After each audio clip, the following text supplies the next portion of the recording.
माता मानव को भी देवता बना देती है, ऐसी पूज्य गाय माता जी की कथा हम श्रवण कर रहे हैं। अब आप कहेंगे कि गाय माता मानव को कैसे देवता बना देती है, लेकिन मेरे भाई बहनों यह बात भी सत्य है, गौ माता मानव को भी देवता बना देती है। एक सत्य घटना आप लोग श्रवण कीजिएगा। अगर आप कभी भीलवाड़ा जिले में जाएं तो भीलवाड़ा जिले में मेरे भाई बहनों आसिंद करके एक स्थान है, आसिंद नाम का।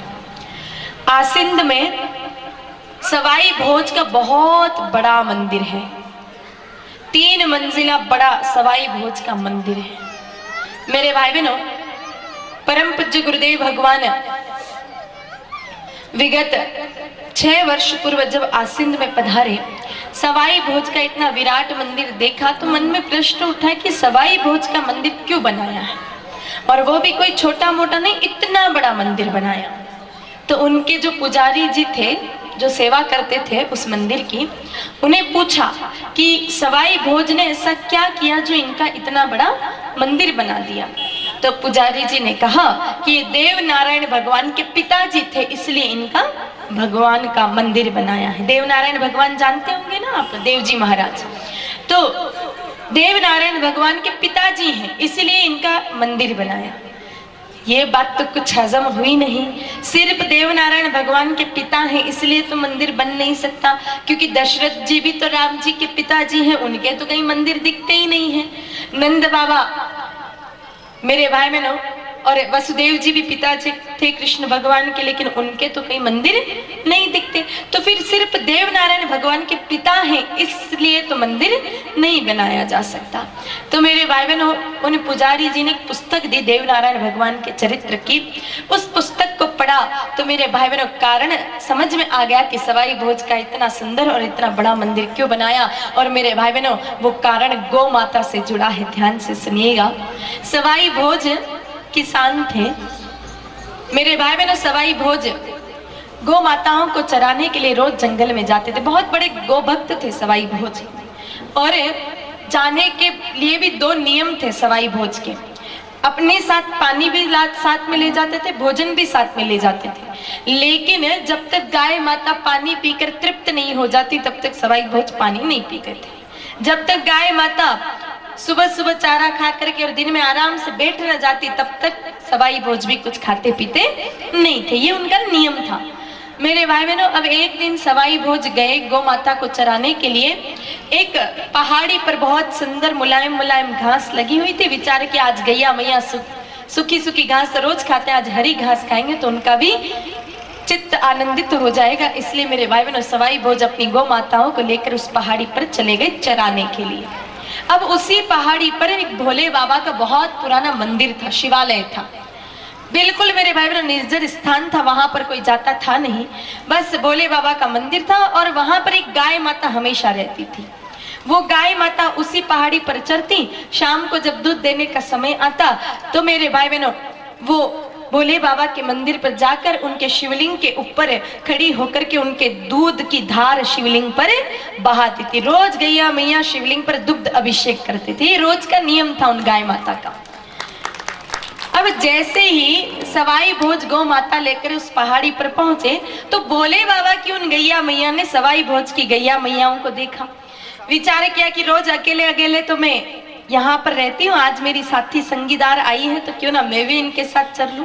तो मेरे भाई बहनों भोले बाबा की वो गौ माता सवाई भोज की गौ माताओं के साथ चरने लग गए।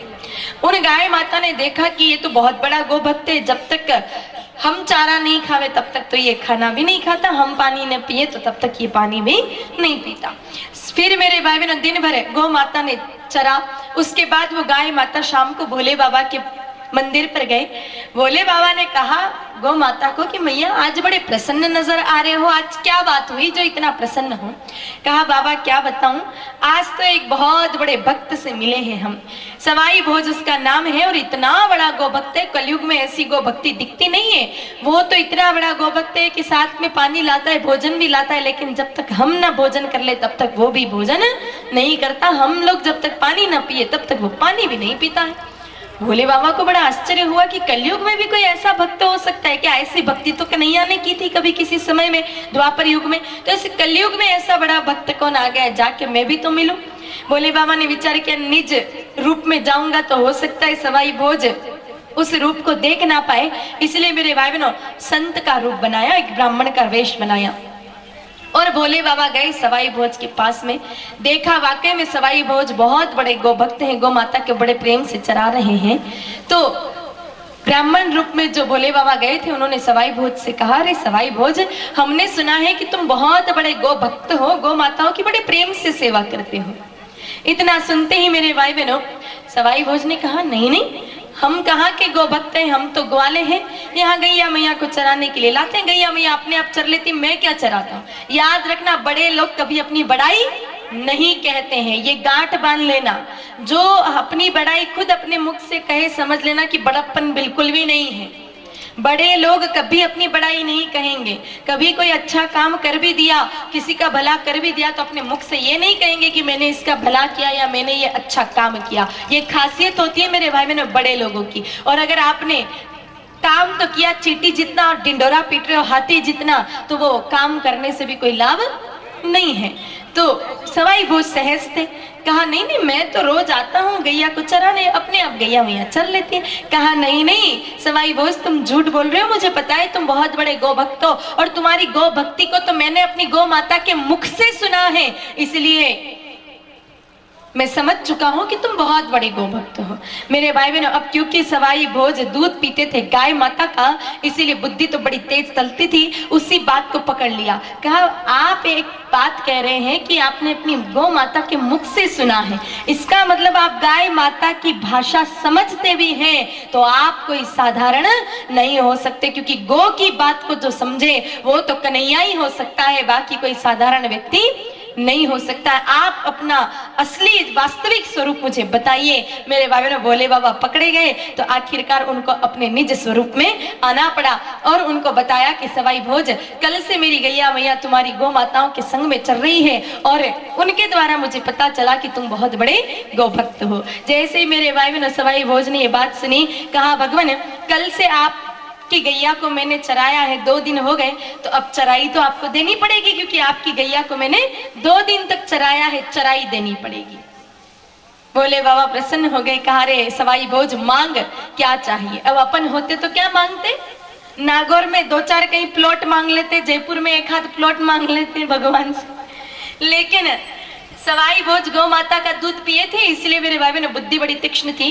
कहा प्रभु एक बात बताइए, मैं कथाओं में जाता हूँ, सत्संग में जाता हूँ, तो मैं भी सुनता हूँ कि भोले बाबा हमेशा ध्यान में रहते हैं, समाधि में रहते हैं, तो एक बात बताइए, आप तो भगवान हैं, फिर आपको भी किसका ध्यान करना पड़ता है, आप हमेशा किसके ध्यान में रहते हो। तो भोले बाबा ने कहा कि सवाई भोज में हमेशा नारायण के ध्यान में रहता हूँ। तो मेरे भाई बहनों सवाई भोज ने कहा, देखो भगवान आप तो परमात्मा स्वरूप हो, लेकिन फिर भी आपको ध्यान करना पड़ता है नारायण का, और मैं तो ठहरा किसान, मेरे से कोई ये ध्यान व्यान तो होने वाला नहीं है, ये मेरे बस की बात नहीं है, और ऐसे तो मेरा कल्याण होगा नहीं।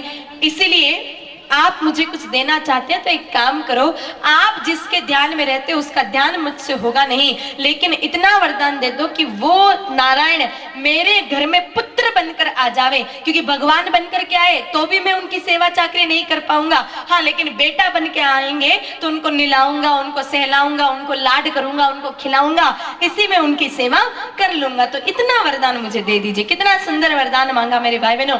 तब भोले बाबा ने कहा, रे सवाई भोज ये वरदान तो बड़ा मुश्किल है, लेकिन क्योंकि तुम बहुत बड़े गौ भक्त हो, इसलिए आज तक मैंने जितनी भी साधना की या जितना भी ध्यान किया, उन सबके फल के रूप में मैं नारायण से प्रार्थना करूंगा कि वो तुम्हारे घर में पुत्र बन करके आवे। और मेरे भाई बहनों यही सत्य भी हुआ, वही नारायण देव नारायण बन करके सवाई भोज के घर में अवतार लेते हैं, और मेरे भाई बहनों सवाई भोज का जीवन धन्य धन्य कर देते हैं।